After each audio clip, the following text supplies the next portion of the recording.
ప్రభుత్వ బడులను బలోపేతం చేసేందుకు ప్రభుత్వం ఎనలేని కృషి చేస్తుందని, విద్యార్థులు ప్రైవేట్ పాఠశాల వైపు వెళ్లకుండా ప్రభుత్వ పాఠశాలలో చదవాలని చొప్పదండి ఎమ్మెల్యే మేడిపల్లి సత్యం పేర్కొన్నారు. జయశంకర్ బడిబాట కార్యక్రమంలో భాగంగా రాజన్న సిరిసిల్ల జిల్లా బోయినపల్లి మండలంలోని విలాసాగర్ ప్రభుత్వ పాఠశాలలో ఎమ్మెల్యే మేడిపల్లి సత్యం విద్యార్థులకు యూనిఫామ్స్, పుస్తకాల పంపిణీ చేశారు. అనంతరం ఆయన మాట్లాడుతూ కార్పొరేట్ పాఠశాలకు ధీటుగా ప్రభుత్వ పాఠశాలలో విద్యను బోధిస్తున్నట్లు తెలిపారు. కాంగ్రెస్ ప్రభుత్వం పాఠశాలలో మౌలిక వసతుల కల్పనకు 2000 కోట్లు కేటాయించినట్లు తెలిపారు. కార్పొరేట్ పాఠశాలకు ధీటుగా ప్రభుత్వ పాఠశాలలో విద్యార్థులకు విద్యను అందించడానికి ప్రభుత్వం కృషి చేస్తుందని, దేశ భవిష్యత్తు తరగతి గది నుండే ప్రారంభమవుతుందని అన్నారు. విద్యార్థులను భావి భారత పౌరులుగా తీర్చిదిద్దవలసిన బాధ్యత ఉపాధ్యాయులపైన ఉందని, ప్రతి ఉపాధ్యాయుడు బాధ్యతగా పనిచేసి విద్యార్థులను ఉత్తమ పౌరులుగా తీర్చిదిద్దాలని అన్నారు. ఈ కార్యక్రమంలో MPP Parlapalli Venugopal, DCMS Surender Reddy, cess director Kotlapalli Sudhakar, tahsildar Pushpalatha, MPDO Jayaseela, మండల విద్యాధికారి శ్రీనివాస్ దీక్షితులు, ప్రధానోపాధ్యాయులు శ్రీనివాస్, మండల కాంగ్రెస్ పార్టీ అధ్యక్షులు వన్నెల రమణారెడ్డి, నాయకులు తదితరులు ఉన్నారు.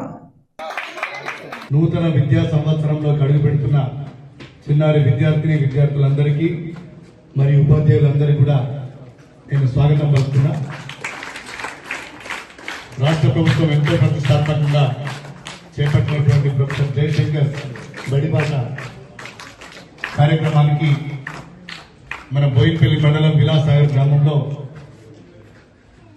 జిల్లా పరిషత్ ఉన్నత పాఠశాలలో నిర్వహించుకుంటున్న ఈ సమావేశానికి సభాధ్యక్షులుగా వ్యవహరిస్తున్న ఈ పాఠశాల ప్రధానోపాధ్యాయులు శ్రీనివాస్ గారు, అదేవిధంగా వేదిక మీద ఉన్న మండల పరిషత్ అధ్యక్షులు పర్లపల్లి వేణుగోపాల్ గారు, డీసీఎంఎస్ మాజీ చైర్మన్, వేదిక మీద ఉన్న తహసీల్దార్ పుష్పలత గారు, గత డిసెంబర్లో ఈ రాష్ట్ర ప్రజలందరి ఆశీస్సులతోటి గౌరవ ముఖ్యమంత్రి రేవంత్ రెడ్డి గారు బాధ్యతలు చేపట్టినాక, మన ప్రభుత్వం అధికారంలోకి వచ్చినాక విద్యను ప్రథమ ప్రాధాన్య అంశంగా తీసుకొని ఇలా ప్రతి స్కూల్లో కానీ కాలేజీల్లో కానీ విద్యా ప్రమాణాలు మెరుగుపరచాలనే ఉద్దేశంతో ఎక్కడ కూడా కాంప్రమైజ్ కాకుండా కార్పొరేట్ పాఠశాలలకు ధీటుగా, కార్పొరేట్ కాలేజీలకు ధీటుగా మన ప్రభుత్వ పాఠశాలలు కానీ ప్రభుత్వ కళాశాలలను తీర్చిదిద్దే లక్ష్యంతో